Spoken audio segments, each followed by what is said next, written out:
What's going to happen? I don't know. You had to, well, by the time you actually see this, will have already happened. But right now, we don't know anything. So keep watching.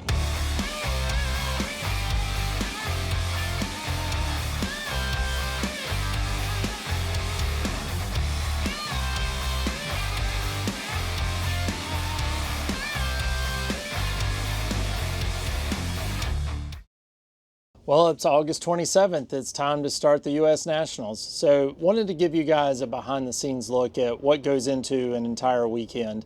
We're starting with Super Comp going up right now, which my nephew Jason is racing. He just took the dragster up there right now. And we've been chasing a gremlin. We unfortunately have had a lot of issues this year with racing, particularly with the dragster.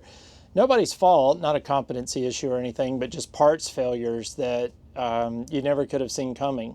And they've been chasing an issue this past week, which they think they've nailed down. So they're going up for their first run today, making some adjustments to hopefully fix a problem that exists. So we will find out after the first run. If not, there's going to be a little bit of thrashing, as we think there's one other possibility that could be causing it. But as you know, we are the title sponsor of the Hemi Challenge, so it's called the Sox and Martin Hemi Challenge. They will have their run later today at 5 o'clock, which will be profiling both live and in some future videos. We'll go through today and have a driver's meeting, telling everybody what the schedules are, what's expected, just to keep everybody on time. Everybody is parked in this pit area that we are in right now. To make it to where we can reach everybody. If there's any change in schedules or anything, we can get to them really quickly. The temperatures are great. Everybody should be pretty fast this year, given it's not going to be 100 degrees out here. But we'll spend the day. My brother and my dad are off riding around. Dad's meeting a bunch of his old friends and all that. And yeah, so it should be a pretty good day. Jonathan's going to go up for Super Gas, which will run after Super Stock. And you can watch all of this for free on YouTube. Thanks to the Sox and Martin, our sponsorship that we have with NHRA. They're going to be streaming live for free starting at this morning all the way through Friday at 7 o'clock. All class eliminations, qualifying, everything. So your friends, family, anybody that's racing that you want to watch, go into YouTube, and you will see a little QR code on the screen. That's us trying to make a few bucks to help cover some of this. It just takes you to the Sox and Martin store. And if you'd like to purchase anything, we would appreciate it, and we'll get it out next week. But we're going to do these little snippets. We're going to go up to the staging lanes here in just a bit, and we'll get some content up there with Jason getting ready to go. And hopefully, fingers crossed, after this run, we have some positive news and the car's not missing or causing us any problems anymore. So stay tuned, a lot more content to come. Okay, we're back from the run that you did not see, because by the time we got up there, Jason had already gone down the track. So we looped back around, come back to the pits, which I had blocked with golf carts, which I'm sure he was really happy about when he came back. But the good news is the problem that did exist seems not to exist now. So I think we can let Jason give a little bit of information as to what happened there. Well, in the last month and a half, we have had pretty much the entire driveline out, chasing issues. We have replaced the entire ignition system, spark plugs, distributor, you name it, multiple different carburetors, and we're trying to chase a miss on the top end. It ended up being a faulty fuel pressure regulator. Checked good pressure every run going down the track, never dropped below 8 pounds, but that's beside the point. Some way, shape, or form, it was faulty. We put a whole new fuel system on, went out on a limb, came up here untested, and made a perfect first run. The only thing that's wrong is this carburetor doesn't like to go up on the starting line chip, so we are going to put our other carburetor on it, and we should be good to go.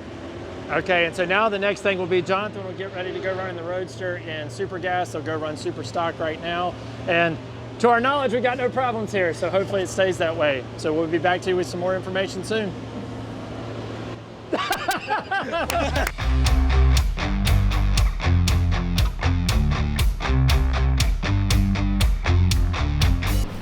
So because everything was kind of being rushed, did not get pictures up of the banner, this year's banner, which is different than previous year's banners for the Hemi Challenge. So for people that want to be able to go on the website and buy it, they can't right now because it's not listed, because I didn't do my job.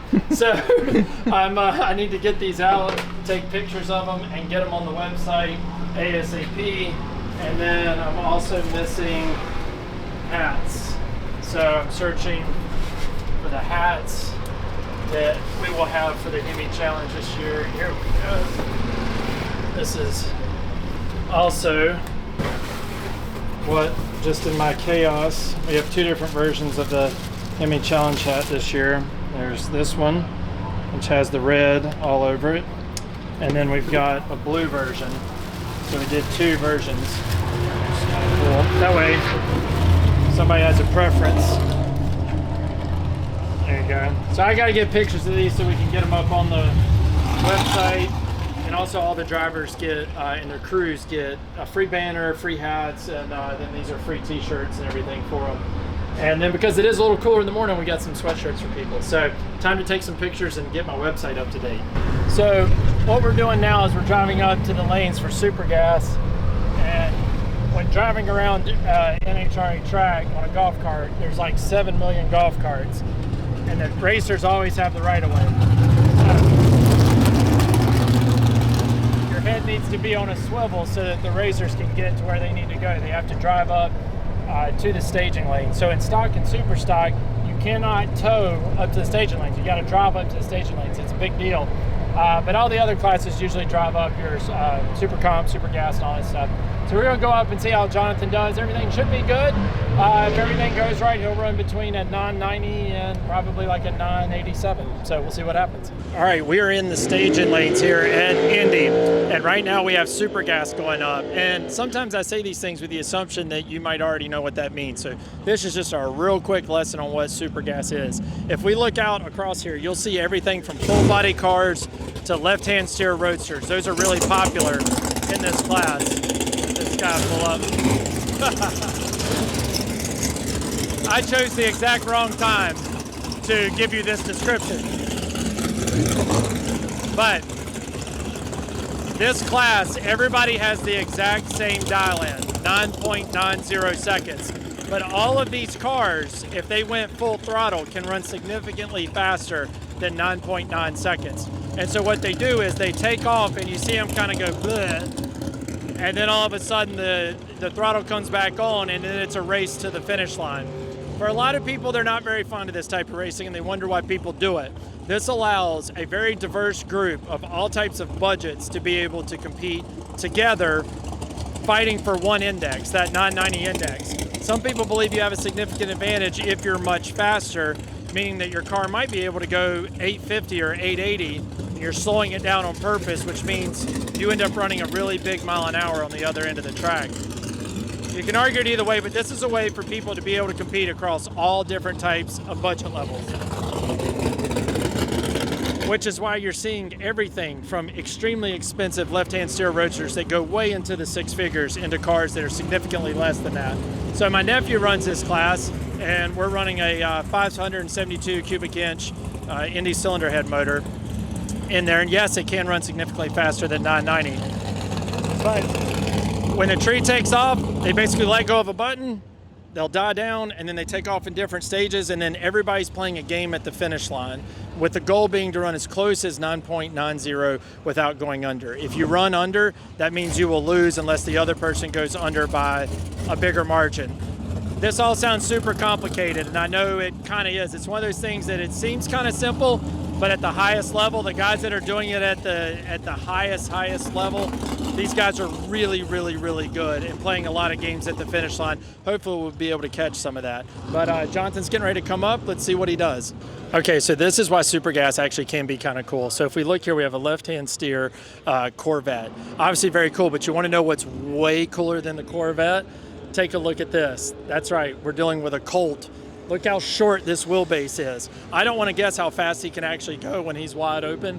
I imagine it's pretty fast, and I imagine that's a pretty hairy ride. And right behind it, you're dealing with a Plymouth Barracuda. So we've got Colt, Barracuda, and then we got one of the older school roadsters behind it, another Corvette, and then Jonathan and his roadster back there. So Chevrolet, Colt, Plymouth, super gas actually can have some diversity. You just have to go look for it. I'm actually really curious, and I want to follow this car now, and we'll see how it does this weekend. We're not running a Dodge Colt in super gas. Yeah, look, it's in front of the Barracuda. Yeah, there's a little, like, tiny little short face Colt up there. There was a Colt, a Barracuda, a Corvette, and this. Like, I was like, look, super gas can't be cool. It was a Challenger, wasn't it? No, it's like a short little.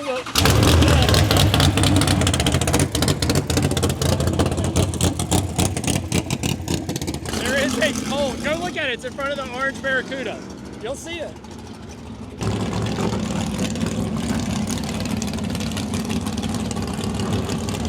I don't know about I that. told you there was a Colt in here. Now I gotta follow it. Now I gotta see what happens. See where it's parked. Yeah. Look, it's already got the lead on it. Look, he's already preparing for his lift up.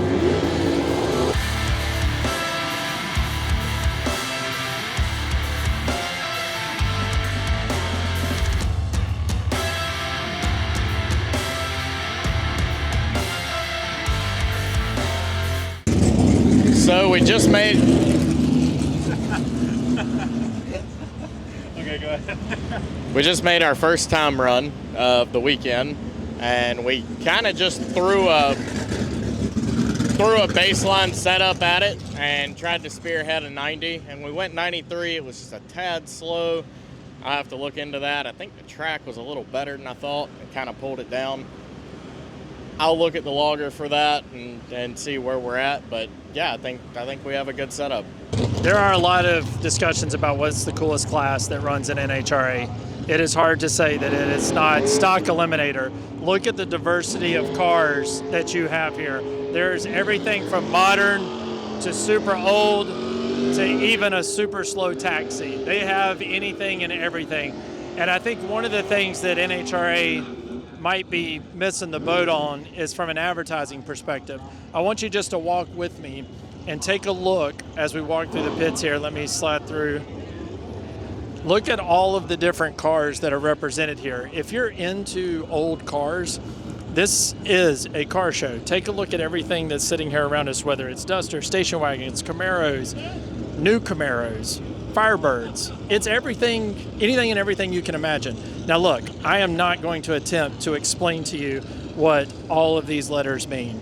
The basic gist of it is A equals fast, Z equals slow, and that's in your first part here. And then the other part here will tell you basically whether or not something is a stick or an automatic. I am not smart enough to figure out all the classes, but you end up running off of an index and you end up qualifying by running underneath that index, and then that puts you on a qualifying sheet, and then you end up on a ladder based off that. During eliminations, should you go and run somebody that's in your exact same class, it is a first man to the finish line run at that point. The rest of the time, it's a normal bracket race, meaning that you're predicting the time that you're going to end up running. But this is the class that most of your racers, whether they're in pro classes now, have some sort of origin in stock or in super stock. I think it's absolutely one of the coolest classes, and one of the main reasons I really wanted to sponsor the free YouTube channel and all of that stuff, because class eliminations at Indy is everything. Most people would give up any Wally in order to either win class or to win stock or super stock at Indy. So make sure you check out the live feed. Give these guys some love. They're out here. They got here, most of them, starting on Sunday. Some of them even parking on Monday. And they will be here if they're running in the finals a week later, all the way on Monday. The stock class that's going out right now, it's about noon. They were out at 8 a.m. this morning. They were the very first class out. So now the DA has changed by probably 1,000 feet difference, which is going to make their car run a totally different type of time. But that's good for them because they don't know when they'll actually run their elimination sometimes. Sportsman guys get pushed down the priority ladder if there's issues with the pros and stuff like that. So these guys are going to record all this data and then be able to use it when they come up to run their eliminations later on. All right, we're driving up now for Super Com. That's the dragster. So they've changed carburetors, and hopefully our issue is now resolved and Jason can make a normal pass. With the previous carburetor, couldn't get it to take off when he bring the RPMs up. So we're gonna head up, make another run, pick up our armband so we can actually get up on the starting line, which we're gonna need for the Hemi Challenge and everything else. So we'll be back to you in just a bit. All right, we're coming up here for the second time run for Jason. Everything is swapped out. You can see him over here. He's getting suited up and ready, getting on all of his safety equipment and everything like that. One thing about Super Comp that a lot of people don't know or don't think about, it's one of the only classes where when they're doing a burnout, they actually go across the starting line. And one of the advantages of that is for the other classes like stock and super stock, it allows them to put rubber down on the track. So it helps those guys with the starting line so there's not just a ton of bald spots. You'll see during the event, NHRA will hold racing at some points to sort of dress up the starting line to try to get more rubber down and make sure that it's nice and sticky. So our next report will be a recap of the run. Hopefully we get somewhere close to around 890 and no misses. So let's see.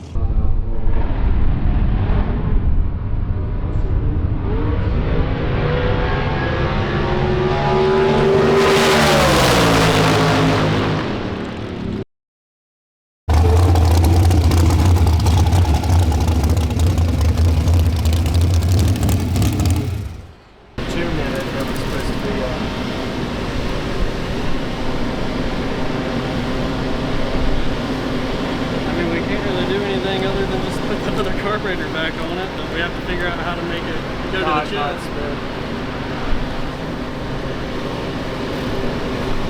The only thing you switched was the carburetor.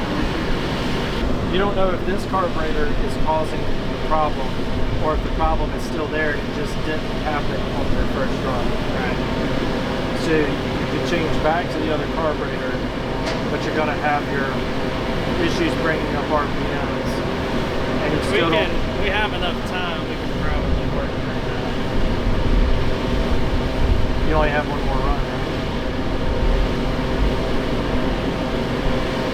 right? Bracket racing, so much fun.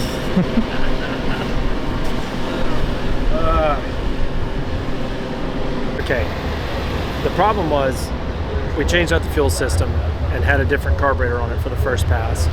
No pop, didn't miss. But that carburetor has an issue with coming up in RPMs. So then we thought changing out this carburetor would fix it, and the misses come back. And so now we're kind of lost on what's causing it. So we're just going to take a little bit of time and cuss amongst ourselves and see if we can plan together. Set this one up just like that one if we're going down the track. Okay.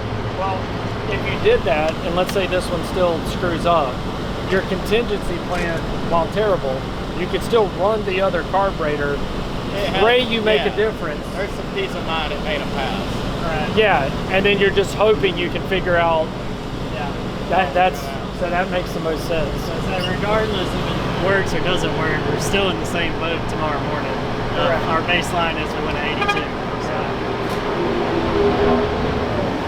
Yeah.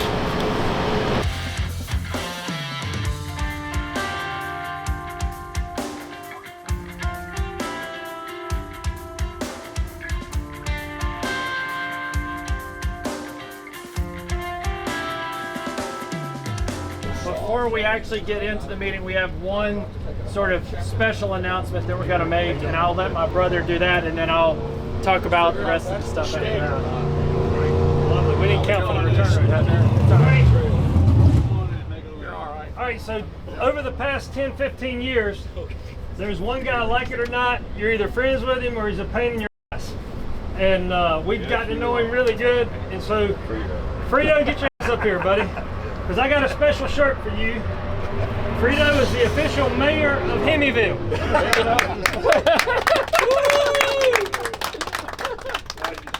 Buddy, there you go. Was it worth the walk up here? Yeah, buddy, it would have. You had some of your barbecue there now. My barbecue's going in the jambalaya tonight. Thank you so much. So that's it for me. Yeah. Make some noise for Frito.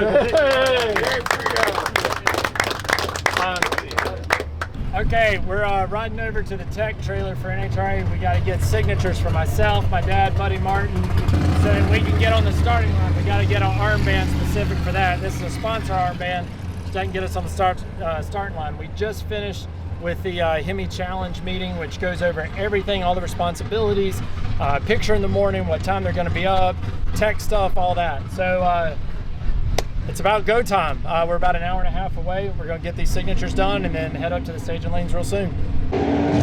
All right, Super Gas is getting ready to come up here now. You see them all pulled up into the staging lanes. I'm actually going to go and assist Jonathan, which means actually don't do anything and not get in the way. But should something happen, I'll at least be there to help him out. Jason is in the pits making the changes to his dragster. They're going to call Super Comp right after Super Gas. So he's going to stay in the pits instead of being up here with Jonathan. So fingers crossed, hopefully everything goes good.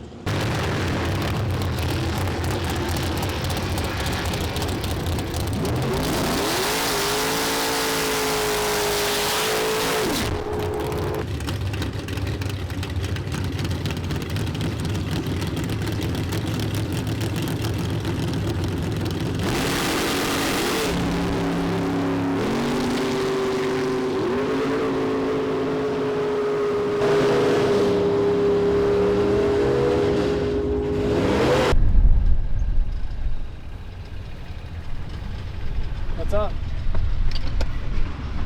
Rod, broke the block, everything, 180 rolls. Hold on, I gotta get another strap. Can we hook it up here somewhere or no way? Just lost the whole motor. Yep. Broke a rod, hole in the block. I wouldn't leave it 30, but... Will be up here with us. The Canvas family well represented. Joe Mokel on the left side of Bradenton, Florida.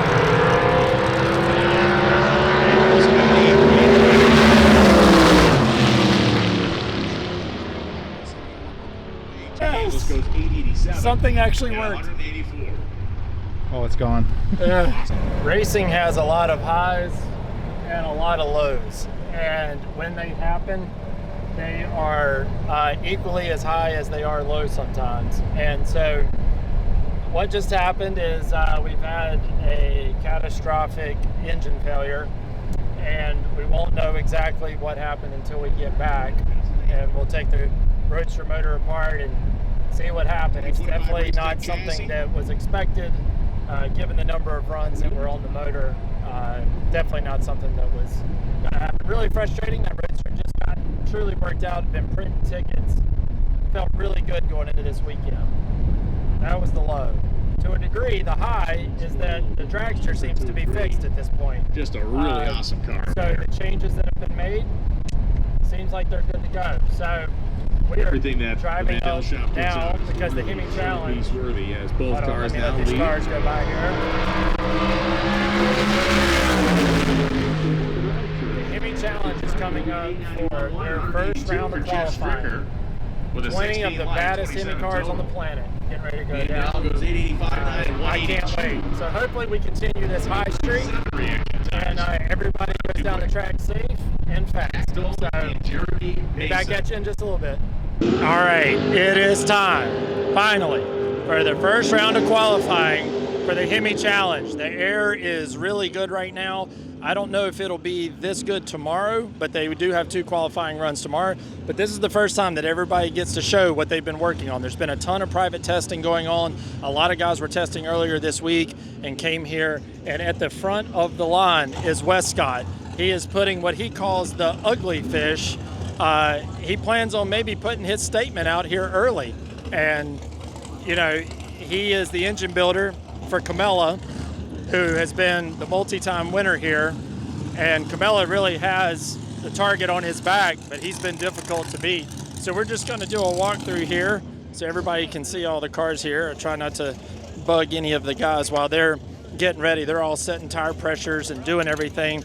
But if you're not here, please try to watch all the content we put out for this, because these guys work insanely hard to get ready for this race. And I mean, it's all built up over a year. As soon as this race is over, they're getting ready for it in the next year. So we're going to do this walk while these guys are getting ready. They're finishing up Super Comp right now, and then they'll go into their first round of qualifying. Hensler here just got his car back together, and I don't know that he's made more than a pass or 2 at this point on the car. So this literally could be going from dropping the engine in and making a few local passes to now possibly being the first time he's made a quarter-mile pass. So I can't tell you how excited I am to see what everybody's going to show, because these guys have been talking a lot on the internet about who's going to win this year. So we have 20 cars in total here. One of your sleepers could be Jim Pancake right here. Pancake has always been extremely fast, just needs a few things to fall his way. He had, I think, the closest run in eliminations last year where they literally were separated by thousandths of a second. And what's great about this, a lot of times people will say, like, why does some of the guys show up that maybe know they're not the fastest car? In drag racing, anything can happen. Anything can happen. Parts breakage, red lights, missing a shift. There's just countless things that can go wrong in a run, and you do need a little bit of luck on your side sometimes to have everything work out. Over here, my dad, as you can see, is intermingling, talking with everybody, which is one of the things that makes this event super, super special. So what's interesting as we work towards our way to the back is that you got Westcott all the way up at the front, you got Camilla all the way up at the front, and then sitting back here towards the back, you see the Hess cars that are back here. So, and last year, Bell came out and was a little bit of a sleeper. I don't think people were expecting him to be as fast as he was. He's worked on his program, and will he be running in the 30s? Or I don't think that we're going to see anything in the 20s, but I think high 30s, low 40s are something that we should be expecting given the temperatures out here. But as we get to the back, you got Jason Line and Bucky. So you literally have the final round with the guys totally split, with one of them all the way at the back, the other one all the way up at the front. So what's going to happen? I don't know. You had to, well, by the time you actually see this, will have already happened. But right now we don't know anything. So keep watching.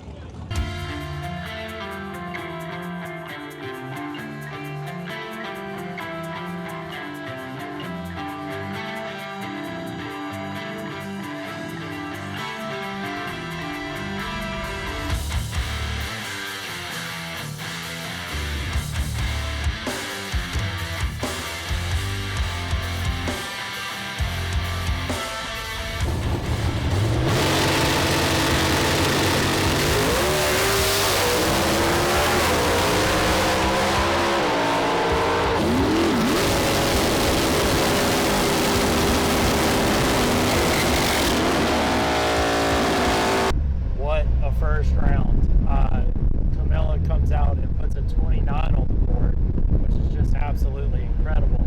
There's a host of 32s, 35s, 37s, and to me what that means is we have a driver's race where the cars are close enough that the starting line is really going to matter in this race. There's 7 cars roughly that are within 5 to 600ths of each other. You can't ask for a closer field.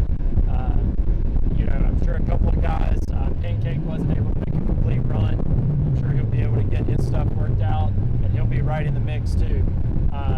Very happy with the first round. I hope Hessler's not hurt. I know he really busted his butt to get that car together, and I literally was sick to my stomach to see the smoke come out from it. So thoughts are with him. Hope everything's good there. We're going to the end of the track very slowly in this golf cart because it doesn't go very fast to go and check. They're checking everybody right now. They're checking them at the scales and everything. So we're going to go down there, make sure everything goes good, and that will conclude, hopefully, the Hemi Challenge and any drama. Because if I'm coming back to you about the Hemi Challenge, it means somebody had something go wrong in tech.